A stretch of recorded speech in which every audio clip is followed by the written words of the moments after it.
Hello everybody, good afternoon all of you. आज मैं आपको बताने वाला हूं कि सीटेट की परीक्षा का जो नोटिफिकेशन आया है उसके एग्जाम पैटर्न में आपके क्या बदलाव हुए हैं। जो बदलाव हैं वो काफ़ी जानना महत्वपूर्ण है आपके लिए। तो देखिए आपका सीटेट ने अपने एग्जाम पैटर्न में क्या बदलाव किया है। आपको पता ही है कि सीटेट का नोटिफिकेशन जारी हो चुका है, इसका फॉर्म फिलिंग स्टार्ट हो गई है और आपकी 26 मई इसके फॉर्म फिलिंग की लास्ट डेट है। आप में से जो भी फॉर्म फिलिंग के लिए इंटरेस्टेड है अभी से फॉर्म भरने का नंबर लगा दीजिए। कई बार ऐसा होता है कि साइट आपकी व्यस्त हो जाती है, तो कई बार कुछ लोग फॉर्म भरने से वंचित भी रह जाते हैं, तो उसमें आप लोगों को देरी नहीं करनी है। अभी आपको मैं बताने जा रहा हूं कि सीटेट ने अपने सिलेबस में, अपने कंटेंट में या अपने पैटर्न में क्या बदलाव किया है। देखिए आप क्या बदलाव हुआ है सीटेट के पैटर्न में। यहां पर अगर हम बात करते हैं सीटेट के सिलेबस के पेपर 1 के बारे में, तो यहां पर जितने भी आपके सब्जेक्ट हैं, जैसे आपका चाइल्ड डेवलपमेंट है, मैथ्स है, ईवीएस है, हिंदी है, इंग्लिश है, संस्कृत है, इन सभी में 15 क्वेश्चंस आपके कंटेंट के आते हैं और 15 क्वेश्चन आते हैं आपके पेडागोजी से रिलेटेड। पेडागोजिकल इश्यूज 15 मार्क्स के होते हैं और 15 मार्क्स का आपका कंटेंट होता है। जहां पर आप लैंग्वेज की बात करते हैं तो लैंग्वेज में आपकी ग्रामर न के बराबर आती है। लगभग आपके मैक्सिमम 2 या 3 नंबर के क्वेश्चंस आएंगे और वो भी आएंगे आपके पैराग्राफ में से। किस में से आएंगे? पैराग्राफ में से। यानी डायरेक्टली आपसे ग्रामर का प्रश्न सीटेट के अंदर नहीं पूछा जाता। यह बात आपको ध्यान रखनी है, चाहे वो लैंग्वेज आपकी हिंदी हो, इंग्लिश हो, संस्कृत हो। और इनमें से आपको केवल 2 ही लैंग्वेज अटेम्प्ट करनी है।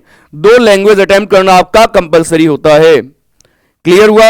अब यहां तो कोई खास बदलाव देखने को नहीं मिला है प्राइमरी में, लेकिन जब आप आते हैं जूनियर की तरफ, किसकी तरफ आते हैं?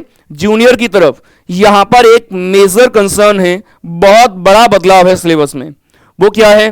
देखिए आप यहां पर जो आपके सब्जेक्ट हैं चाइल्ड डेवलपमेंट, ये आपका पेडागोजिकल इश्यूज को मिलाकर के सीडीपी आपकी 30 मार्क्स की हो जाती है।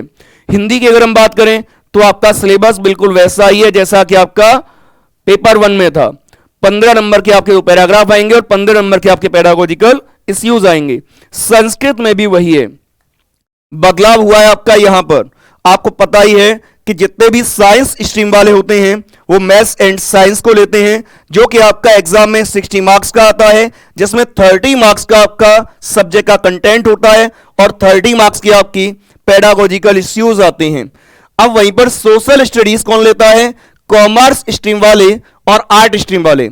आर्ट स्ट्रीम वाले जितने विद्यार्थी होते हैं, कॉमर्स स्ट्रीम वाले आपके जितने भी स्टूडेंट्स होते हैं, वो सभी क्या चूज करते हैं? Social studies. यहां पर 30 मार्क्स की सोशल स्टडीज और 30 का उसका पेडागोजिकल इश्यूज, यानी ये भी आपका टोटल 60 मार्क्स का रहता है। बदलाव आपका ये है कि अगर आप बीएड या बीटीसी के अलावा कुछ और तरीके से शिक्षक बनना चाहते हैं, कहने का मतलब ये है कि आप टीजीटी की तरफ जाते हैं, पीजीटी की तरफ जाते हैं, टीजीटी का शिक्षक बनना है या पीजीटी के थ्रू शिक्षक बनना है, तो उस कंडीशन में आप इन दोनों में से कोई भी एक विकल्प चुन सकते हैं। यानी या तो आप 4th वाला ऑप्शन चुन सकते हैं या फिर आप 5th वाला ऑप्शन चुन सकते हैं। तो या सेक्शन 4 और सेक्शन 5 में से कोई भी एक सेक्शन आप अपना सकते हैं। क्लियर हुआ नहीं हुआ?